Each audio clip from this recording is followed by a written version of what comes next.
अस्सलाम वालेकुम वरहमतुल्लाहि वबरकातुह। आज का ये जो सफर है सल्तनत खुदादाद की एक तारीखी सैर है और तारीख के साथ साथ हजरत टीपू सुल्तान शहीद रहमतुल्लाह अलैह के इलाकों को देखकर उनकी फिक्र को समझने की खातिर मैसूर के तमाम ये बुजुर्गान मोहतरम और अहबाब तशरीफ लाए हैं और ये इनिशिएटिव लिया गया है universal guidance centre for education की तरफ से, जहां पर गुज़श्ता 9 सालों से इस्लामिक हिस्ट्री एंड थॉट्स के ऊपर सिलसिला लेक्चर का चल रहा है और इस वक्त जो है हजरत टीपू सुल्तान शहीद रहमतुल्लाह अलैह का उन्वान है। तो ये महसूस किया गया और ये प्लान किया गया कि उस तारीख को जो कि पड़ोस में है जाके फिर से देखा जाए और उन फिक्रों को समझने की कोशिश की जाए। तो सेक्रेटरी जनाब प्रोफेसर नूर अहमद साहब की सरपरस्ती में और दीगर अहबाब के साथ ये सफर आज शुरू हो रहा है, जिसमें एक एक चीज इंशाल्लाह हम लोग देखेंगे आगे चल करके और देख करके हम ये सोचेंगे कि जो फिक्रें थी वो फिक्रें कैसे जिंदा रहें, क्योंकि यही वो इलाका है जिस इलाके के बारे में जो मशहूर किता है ना कि चमन के तख्त पर जिस दम शह गुल का तजम्मुल था, हजारों बुलबुलों की फौज थी, शोर था, गुल था, खुली जब आंख नरगिस थी इनकी न था जुस खारे हसरत के, बताता बाग बारो रो यहाँ गुंचा यहाँ गुल था। तो खैर ये गुंचा गुल तो है ही। दारुल उलूम टीपू सुल्तान रिसर्च सेंटर एक उन्हीं की याद का एक इदारा है जो जनाब ज़ियाउल्लाह शरीफ साहब ने कायम किया। तो यहाँ पर आप तमाम की मेजबानी करते हुए हम अपनी खुशी का इजहार करते हैं, अहलन व सहलन करते हुए आगे का सफर इंशाअल्लाह हम लोग शुरू करते हैं। तो बैठिए, हम मेंटेन कर रहे हैं, हमें तो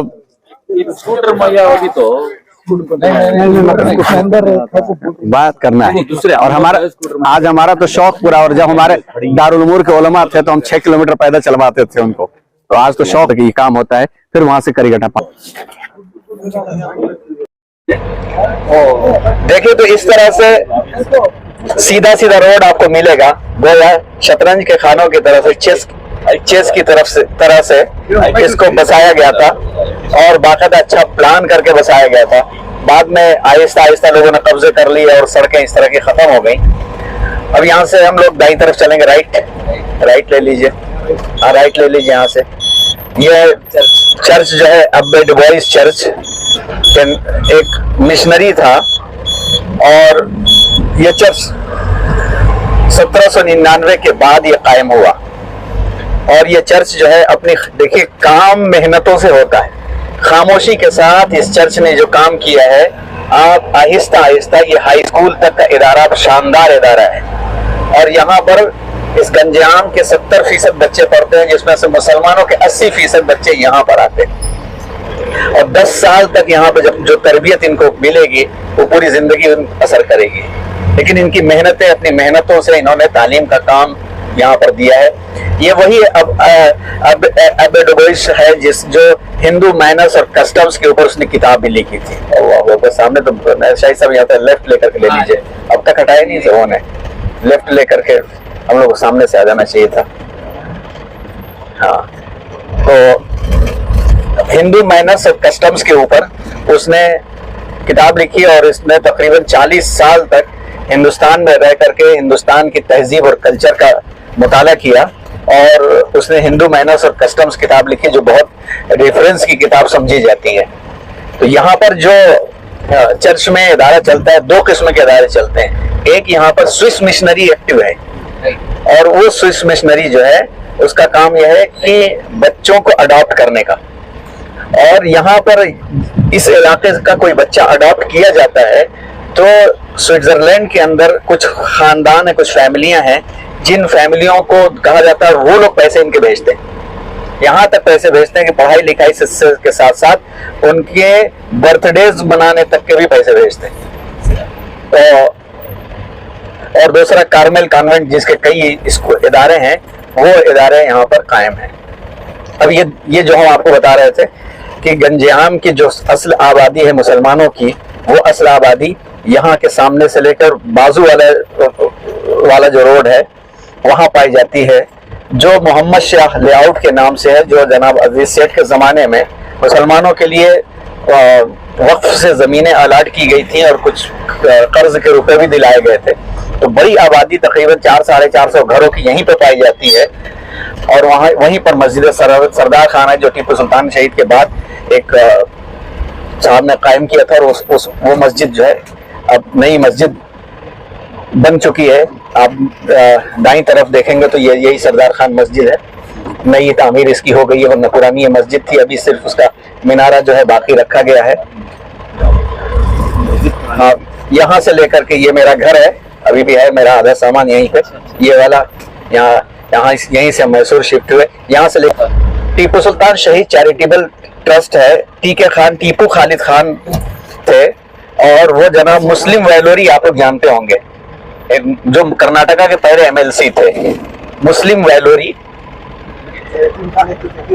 यतीम खाने की जगह दी है। वो मुस्लिम वैलोरी साहब जो थे, उनके कई बेटे थे, उनके सबसे छोटे बेटे टीके खान थे, ये सबसे छोटे बेटे थे टीपू खालिद खान, और ये डिफेंस में थे। इनकी जो पहली अहलियत थी वो गंजाम से थी, तो रिटायर होने के बाद कोई औलाद नहीं थी उनकी, तो रिटायर होने के बाद से उन्होंने यहाँ पे जमीन खरीदा, जो सरदार खान से दरअसल मुत्तसिल जमीन थी, ये जमीन खरीदी उन्होंने, और जमीन को खरीद करके यहाँ पर ओल्ड एज होम बनाने का प्लान किया, लेकिन कोई सही नहीं मिल रहा था। ज़ियाउल्लाह शरीफ साहब से मुलाकात हुई, करीमुद्दीन साहब ने मुलाकात करवाया, तो उन्होंने जमीन और 7 लाख रुपए कैश ज़ियाउल्लाह शरीफ के हवाले किया। फिर ज़ियाउल्लाह शरीफ साहब ने अपना 50 लाख लगा करके बिल्डिंग बना करके यहाँ पर हमारा लेडीज सेंटर चलता है, जहाँ पे वोकेशनल कोर्सेज फ्री के चलाए जाते हैं। 13वां बैच यहाँ पर है, यहाँ पे टेलरिंग, एम्ब्रॉयडरी, कंप्यूटर, मकतब बच्चों का, ये सारे के सारे कोर्स कराए जाते हैं, और हर बच्ची को तालीम पूरा होने के बाद एक सिलाई मशीन गिफ्ट की जाती है ताकि वो अपनी अर्निंग कर सके। और हमारे लेडीज सेंटर की पढ़ाई हुई लड़कियां जो है, आसपास गारमेंट फैक्ट्रीज हैं, वहां पे अच्छी जॉब भी मिल जाती है। तो इस तरह से काफी अच्छा ये इदारा काम कर रहा है। अब चूंकि टेलरिंग, एम्ब्रॉयडरी से उतना शगफ लोगों को नहीं रह गया, तो अब कोर्सेज में नए कोर्सेज लाने की जरूरत महसूस हो रही है, जिसका एक छोटा सा एक्सपेरिमेंट हमने करना शुरू किया है कि यहाँ पे जो आसपास बच्चे खेलते रहते हैं उनके लिए प्री स्कूल और बाद में जो है ट्यूशन और कोचिंग सेंटर कायम किया जाए, ताकि बच्चों का, लड़कों का मामला है कि 7th 8th के अंदर ड्रॉप आउट होते हैं, प्रॉपर कोचिंग की जाए, सही वक्त पे कोचिंग की जाए, तो ये बच्चे आगे बढ़ेंगे।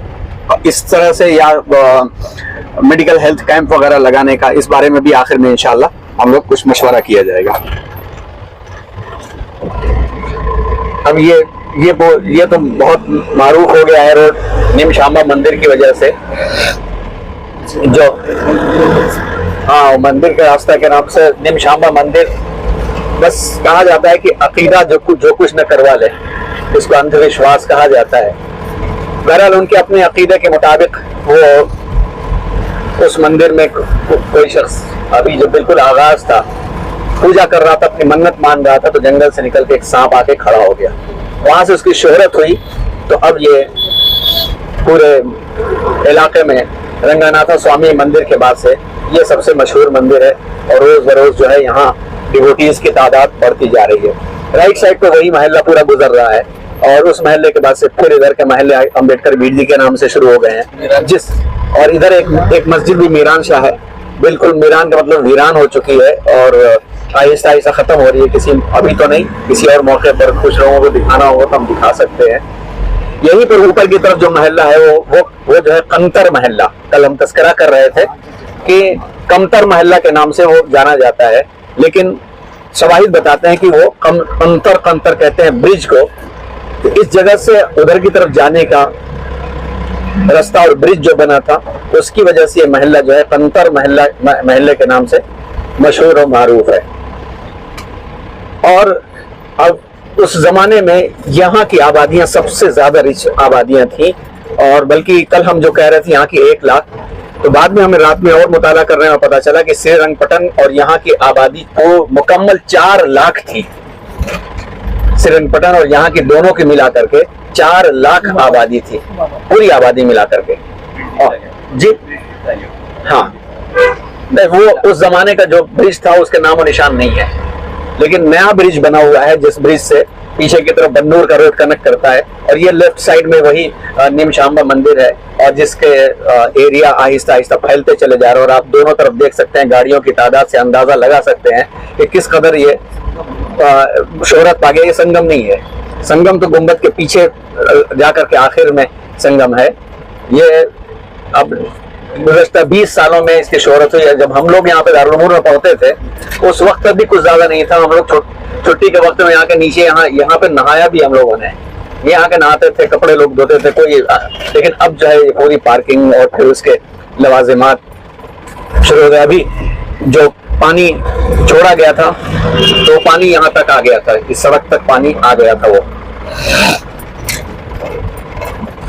अब ये वाला रास्ता जो है नया रास्ता है ये, और ये ब्रिज को कनेक्ट करता है बन्नूर रोड से जाकर के एक, और पीछे करीगटा पहाड़, और ये जो है पाम ऑयल के लिए पाम ट्रीज हैं, उसके ऊपर काले काले आपको खजूर की तरह से फल भी दिख रहे होंगे।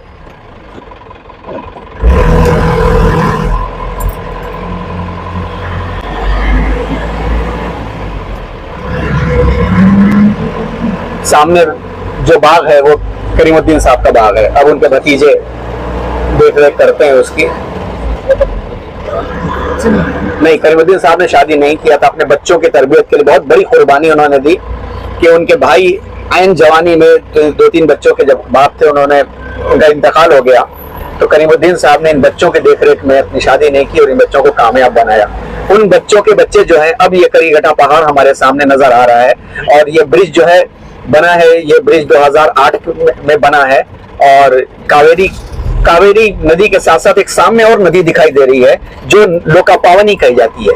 ये सामने से जो नदी आ रही है वो लोकापावनी है। छोटा सा संगम यहाँ पर भी है। इधर से कावेरी का जो है दूसरा वाला हिस्सा है, और ये आगे चल करके संगम में जाकर के मिल जाता है।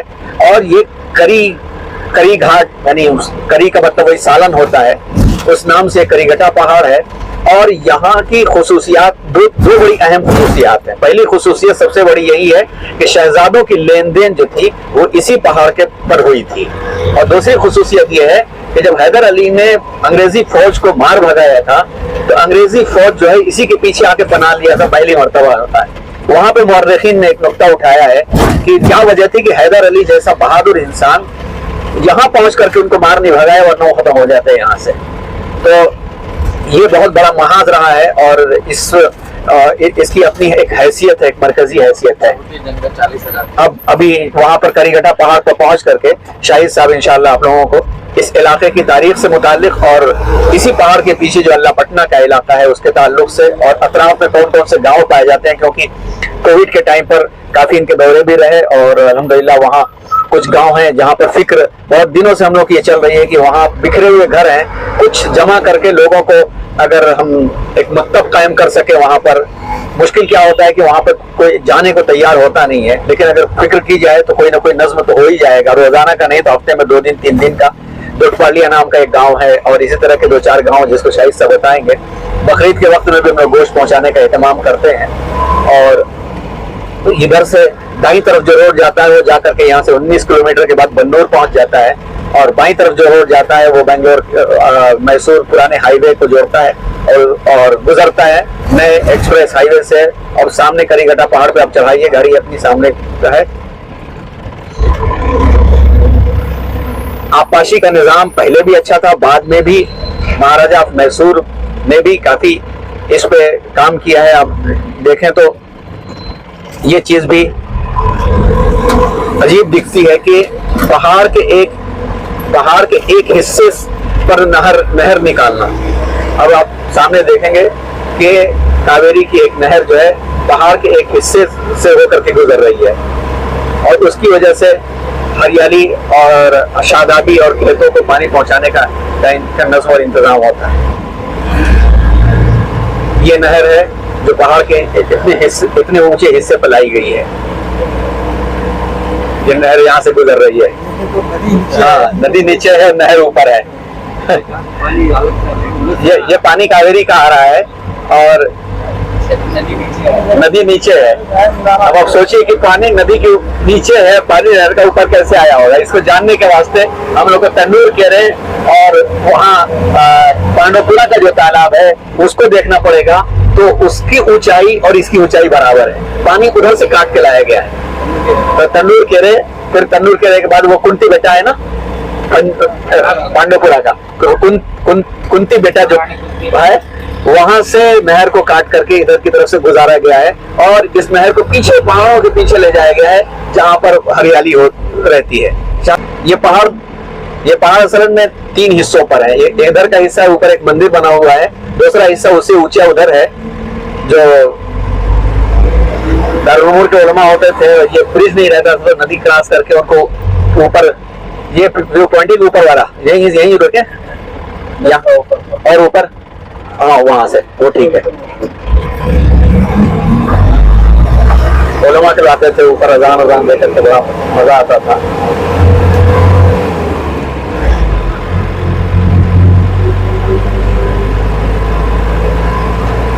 यह है पूरा सरसब्ज़ शादाब इलाका और इसको देख करके अंदाजा होता है कि श्रीरंगपटना एक जजीरा क्यों कहलाता है।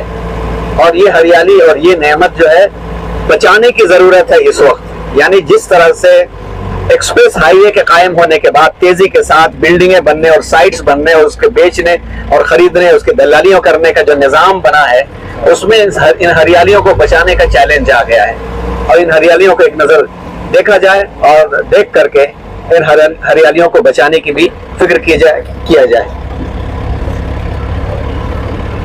एक वक्त था जब शरीफ साहब तैयार हुए थे इस पहाड़ को लीज पर लेने के लिए और हम लोग आए भी थे, तो बाद में चूंकि सिर्फ मंदिर के वजूद की वजह से इसको लीज नहीं लिया गया। उनका प्लान था कि यहाँ पर प्लांटेशन किया जाए और अच्छा प्लांटेशन अगर किया जाए तो इस पहाड़ की हरियाली से अतराफ के मौसम पर भी असर पड़ेगा, क्योंकि अभी तो बहुत हरा भरा ये दिख रहा है, लेकिन जैसे ही अप्रैल मई का महीना आएगा उस वक्त पूरा सूखा हो जाएगा और कोई ना कोई सरफरा बीड़ी पी करके फेंकेगा, सिगरेट पी करके फेंकेगा और कभी रात बिरात आग लगती है।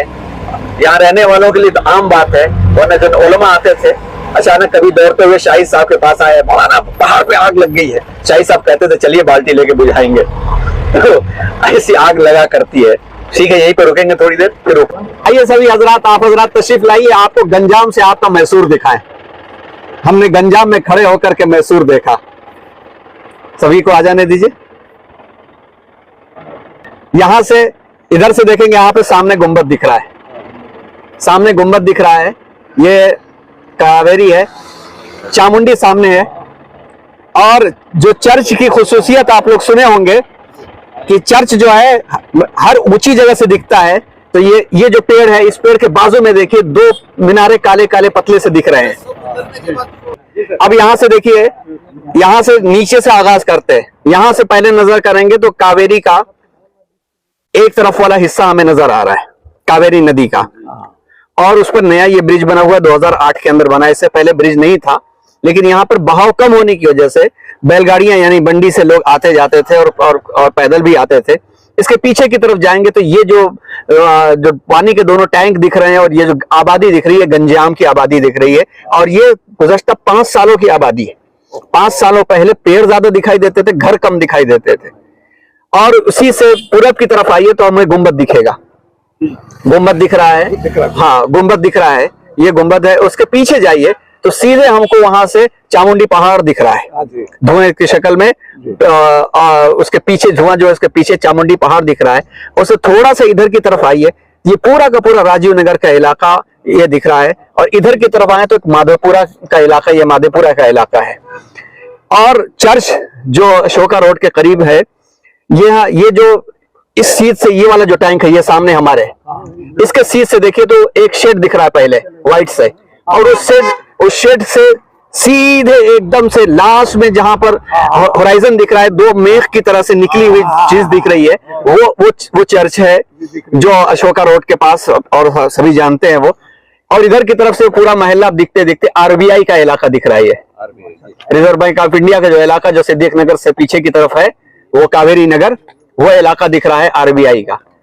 और आरबीआई के इलाके के बाद ये जो रोड दिख रहा है, ये नया वाला रोड बना हुआ है, ऐसे जाकर के फिर वहां तक बिल्कुल मैसूर के करीब तक, कलस्तवाड़ी के करीब तक का वो दिख रहा है। और इधर की तरफ से देखें, ऊपर से इंशाल्लाह अगर वो व्यू दिखा तो आपको दिखाते हैं कि अगर नजर सही है, साफ है, तो क्यारेस का डैम भी दिखता है। क्यारेस का डैम दिखता है, वहां से दिखाते हैं आपको। अब इस इलाके के बारे में थोड़ी सी बातें जो है हम मुफ्ती शाहिद साहब से भी सुन लेते हैं। इधर आए, ऊपर बताएंगे आप। चलिए शाहिद साहब ऊपर बताएंगे।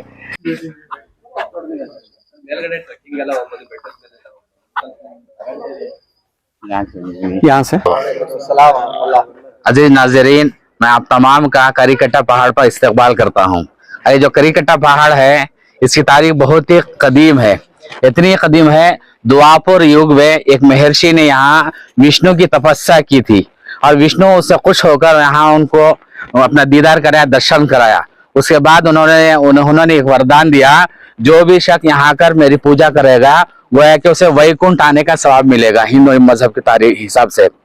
फिर चंद सालों के बाद हनुमान का वाकया हम पेश आता है। जब राम जी श्रीलंका जा रहे थे, वहां एक सेतुआ बनाया गया जिस पर चल कर गए थे। उस सेतुए के जो पत्थर ले गए थे, यही करीकट्टा पहाड़ से ले गए थे। हनुमान कहीं से दूसरे पहाड़ से पत्थर ले गए थे। महर्षि ने कहा ये पत्थर जमीन में डूब जाएगा, यहाँ का पत्थर ले जाए, यहाँ ये पत्थर नहीं डूबेगा। उसके बाद बहुत ही सालों बाद, हजारों सालों बाद, हिंदू अकीदे के मुताबिक आज से तकरीबन 800 या 900 साल पहले यहाँ ये नई मंदिर बनी। पुरानी मंदिर तो द्वापर युग में थी। द्वापर युग से मुस्तकिल पूजा होती हुई आ रही थी। यहाँ जो टीपू सुल्तान से पहले जो खानदान थे, जो हुकूमत क्या करते थे, जुनूब हिंद के 4-5 खानदान थे, उसमें से एक खानदान ने इस मंदिर को आकर एक मंदिर की शक्ल बनाई और वहां मूर्ति तो पहले से ही थी। और उसके बाद टीपू सुल्तान शहीद रहमतुल्लाह अलैह के जमाने में ये पहाड़ हजरत की जिंदगी से खास ताल्लुक रहा। इसमें हैदर अली का पहला एक नाम आता है। हैदर अली जब शुरू में मैसूर महाराजे के बाद मामूली सिपाही थे, उस वक्त महाराष्ट्र से मराठी फौज आते मैसूर पर हमला करते और उनसे से सोना चांदी 1 साल का टैक्स वगैरह ले जाते। इसी तरह 1 मरतबा 2 मरतबा हुआ। उस जमाने में हैदर अली कहीं तमिलनाडु के किसी जंग में गए हुए थे। जब मराठों ने मैसूर पर अटैक किया था, उस वक्त मैसूर महाराजे के पास उनको देने के लिए कुछ पैसा नहीं था। वहां के सिपाहियों से मालूम किया हुकूमत के पास कितना खजाना है, पता चला मराठा को देने के लिए कुछ नहीं है।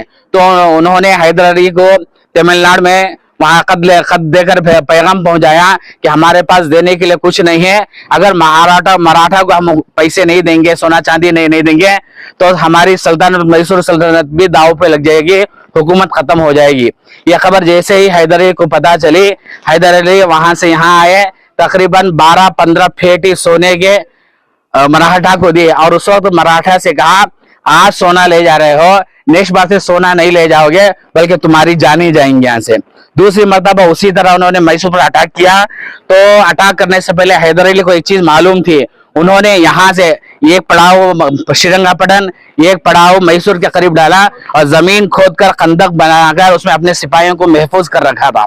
और मराठा को यह तस्वुर भी नहीं था कि जमीन से भी हमला होता है। वो हर साल आते, पैसे ले जाते थे, सोना ले जाते थे।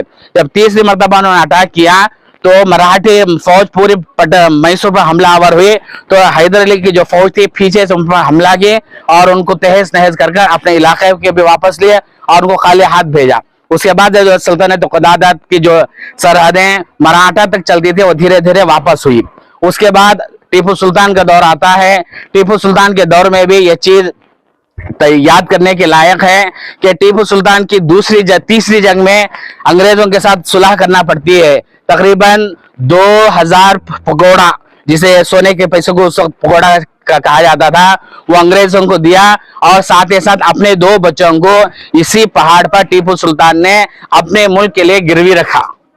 हिंदुस्तान की पूरी तारीख में देखिए, मुल्क के लिए किसी ने जान भी पेशने की मैदान जंग में और किसी ने अपने बच्चों को भी गिरवी नहीं रखा। ये सुल्तान वाहिद बादशाह है जिसने अपनी हुकूमत के लिए, अपने मुल्क के लिए पैसे भी 2000 पकौड़े दिए और साथ ही साथ अपने 2 बच्चों को गिरवी भी रखा। फिर 6 महीने बाद वो उनके बच्चे वापस आए। फिर चौथी जंग आई। चौथी जंग में टीपू सुल्तान को एहसास था कि अंदर के लोग पूरे गद्दारों के साथ मिल चुके हैं, अगर वो गद्दारी ना करते तो हम टीपू सुल्तान शिकस्तखोर नहीं होते, मगलूब नहीं होते। टीपू सुल्तान ने अपने बड़े बेटे को 40,000 फौज देकर यहाँ करीकट्टे के पीछे हिफाजत से रखा था और कहा था मैं जब आपसे कहूं तो जब फौज लेकर पटन में आए। लेकिन पठान का ऐसा मामूल था, एक तरफ मीर सादी, एक तरफ पूर्णया, फिर दूसरे लोग अंग्रेजों के साजिश में मुलविस थे, उसमें दूसरे अंग्रेज थे, मराठे थे, निजाम थे। निजाम आखिर में आया जब पूरा पठान और गंजाम के अंदर जंग से 3 दिन या 3 महीने पहले आम अंग्रेज लोग आम लिबास में आकर घरों में रहा करते थे। जब टीपू सुल्तान की हुकूमत शिकस्त हुई, वो शहीद हुए, तो टीपू सुल्तान उनको पैगाम देना चाह रहे थे। उस वक्त एक मीर गुलाम अली वजीर खारिजा थे टीपू सुल्तान की हुकूमत में। हाँ, लंगड़ा उनका, इसकी वजह मीर गुलाम अली को उन्होंने पैगाम दिया कि अपने फौज को बुलाया जाए। तो मीर गुलाम अली ने कहा नहीं बादशाह सलाम, अभी भी जरूरत नहीं, हम लोग हैं, हम संभाल लेंगे। टीपू सुल्तान को एहसास हो गया था ये लोग सब गद्दारी में कर रहे हैं, तो टीपू सुल्तान खामोश है और अपने बेटे को अलग से पैगाम देकर कहा तुम पठान मत आओ, यहाँ से चित्रदुर्ग चले जाओ। तो उन्होंने कहा ठीक है, कुछ हो उसके बाद वो कदम लिया जाएगा। पर टीपू सुल्तान की शहादत होती है। शहादत के बाद ये फौज मीर गुलाम अली अंग्रेजों से साथ मिले हुए थे। मीर गुलाम अली ने अंग्रेजों से कहा अब क्या करना चाहिए। अंग्रेज ने पहले ही कहा था हमारी दुश्मनी टीपू सुल्तान से है, टीपू सुल्तान शहीद हो गए, हमें कोई मतलब नहीं, उनका जो भी बेटा होगा, उनका वारिसदार, उसे हुकूमत देंगे। हुकूमत देने के लिए अंग्रेज तैयार थे। तो उनके बड़े बेटे को फुसलाकर बुलाया गया, आप कहीं मत जाओ, आपके अब्बू से हमारी दुश्मनी थी, किसी वजह से शहीद हो गए, हमने नहीं मारा, तो आप आओ, आपको बादशाह बना दिया जाएगा। उनके पहले बड़े फर्जंद अपनी पूरी फौज के साथ आए। आने के साथ मीर गुलाम अली ने फिर अंग्रेजों से कहा कि शाम को मारकर फिर शाम के बच्चे को दूध पिलाने का क्या मतलब है।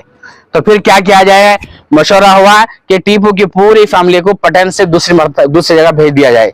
सही हुआ, वेलूर की तरफ इनको भेज दिया जाए। बहरहाल टीपू की शहादत के बाद नमाज पढ़ी गई, तदफीन हो गई। उसके बाद उनके पूरे खानदान को यहाँ से फिर वेलूर की तरफ मुंतकिल कर दिया गया। नाम फतेह मोहम्मद था, जो बड़े बेटे थे फतेह मोहम्मद थे, बल्कि फतेह मोहम्मद दादा के नाम पर रखा गया था उनका नाम, बल्कि हजरत टीपू सुल्तान की शहादत के बाद से वो तय कर लिए थे, बल्कि यहाँ से प्रियापटन तक चले गए थे वो, और प्रियापटन से बाकायदा उन्होंने अपने कब्जे वापस लेना शुरू कर दिया था। लेकिन यही गद्दारों ने फुसलाया कि भाई जब आपको चीज मिल रही है तो आपको लड़ने की क्या जरूरत है, बुला करके उनका ये अंजाम हुआ। और फिर ये करीकटा पहाड़ के पीछे अल्लाह पटना का दरवाजा। हाँ, अल्लाह पटन, आप लोग सब जानते हैं टीपू सुल्तान को राकिट का मौजिद कहा जाता है, बानी कहा जाता है। हर जगह किताबों में चीज है। जब हमारे हिंदुस्तान के साबिक सदर हिंद मौलाना अबू कलाम APJ अब्दुल कलाम को जब यह खबर पहुंची, वो श्रीरंगपटना आए थे।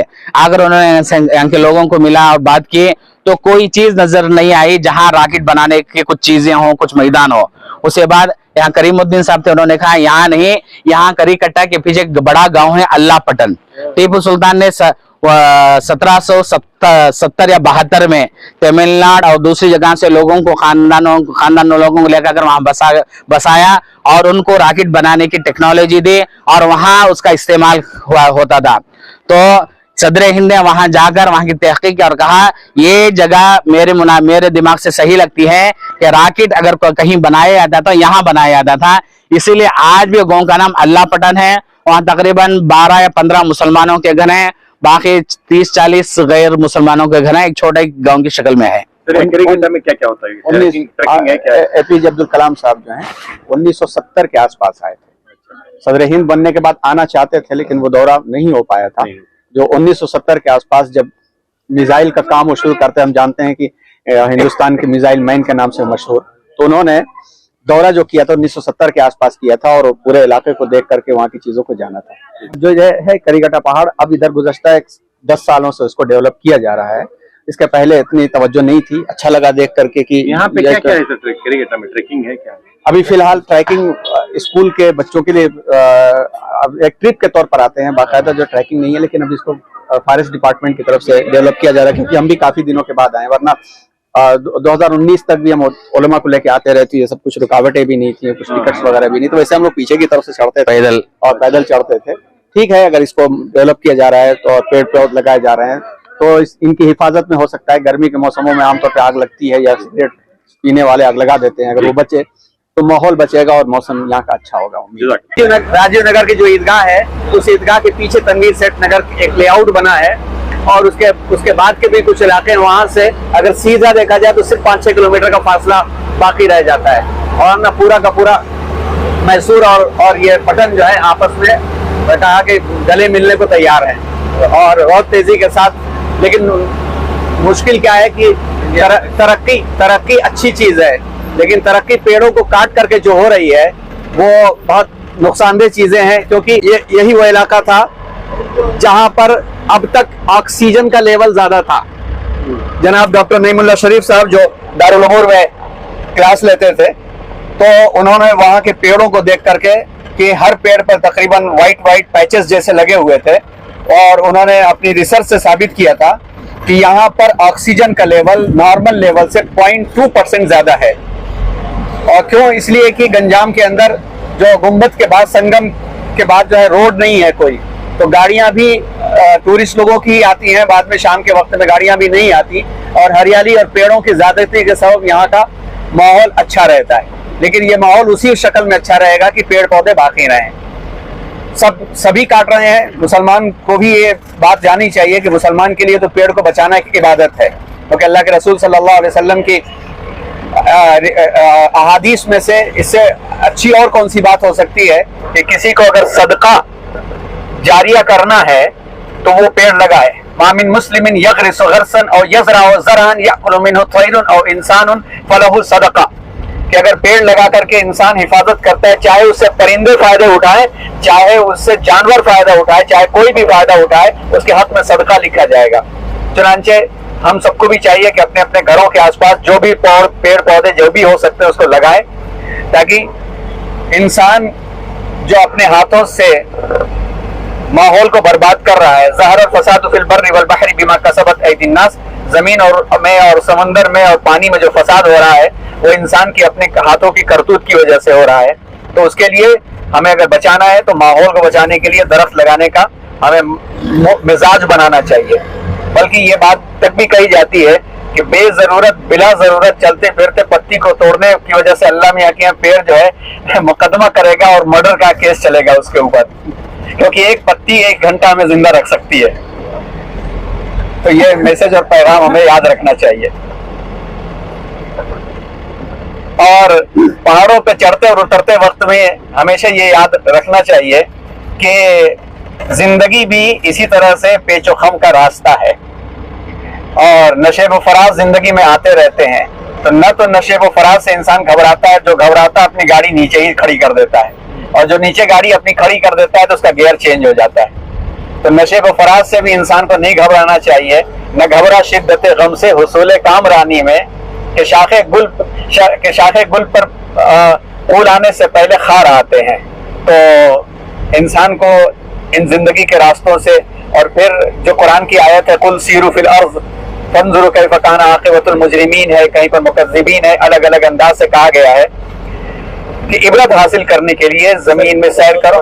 और ये नाला जो है कैनल बनाया गया है, और ये खुसूसियत है इस पूरे इलाके की कि हर गली हर कूचे तक जो है पानी पहुंचाने का निजाम किया गया है। जबकि हम ये देख सकते हैं कि नदी कितनी नीचे है, फिर भी कावेरी नदी का पानी नदी से कम से कम 100 फीट की ऊंचाई से गुजारा गया है, और ये अपने ऊंचाई वाले इलाकों को शादाब करता है। वहाँ की खेतियां होती है, इसकी वजह से ये पहाड़ों के पीछे के इलाकों की तरफ जाता है, और जाते हुए आखिर में फिर से जाकर के ये नाला जो है नदी में फिर से मिल जाता है। से पहले और ये क्यारस के बाजू से निकला हुआ है। पहले से हाँ जी हाँ, से पहले उसके पहले नहीं, क्यारस के बाद ही का सब है। के बाद हाँ, क्यारस के बाद का, क्योंकि जितने भी नालों के जाल फैलाए गए सब क्यारस के बाद के जमाने के हैं। विश्वेश्वरैया और सर मिर्जा इस्माइल और फिर महाराजा मैसूर, इन लोग बड़ी घटा की ढलान से हम आए हैं। तो अब कहाँ जा रहे हैं? अब जो है जहाँ में अहले ईमा सूरत खुर्शीद जीते हैं, करीगटा से ढले हैं, अब तारीख की बुलंदियों पर जा रहे हैं। अब तारीख की बुलंदियों पर जाते हुए हम दाईं तरफ का रोड लिया हम लोगों ने। अब ये रोड हमको ले जाते हुए एक इलाका है बाबूरायन कोप्पल, उस इलाके से गुजारते हुए हम लोग श्रीरंगपट्टनम में इंशाल्लाह हम लोग दाखिल होंगे। कर्नल वेलेस्ली के जमाने का पत्थरों का बनाया हुआ पुल जो वेलेस्ली ब्रिज के नाम से मशहूर है, और 200 सालों से इसी तरह से खड़ा है। हर साल जब तुग़यानी आती है तो उस वक्त उसे बंद कर दिया जाता है, गुज़श्ता 6-7 सालों से, कि पुराना हो चुका है वो बह न जाए, लेकिन ये देखा गया है कि नए पुलों में दरार पड़ी है लेकिन वो अपनी जगह पे कायम है। तो वहां पर एक कतबा है और उसको पढ़ेंगे, उसको पढ़ते हुए आगे जाएंगे।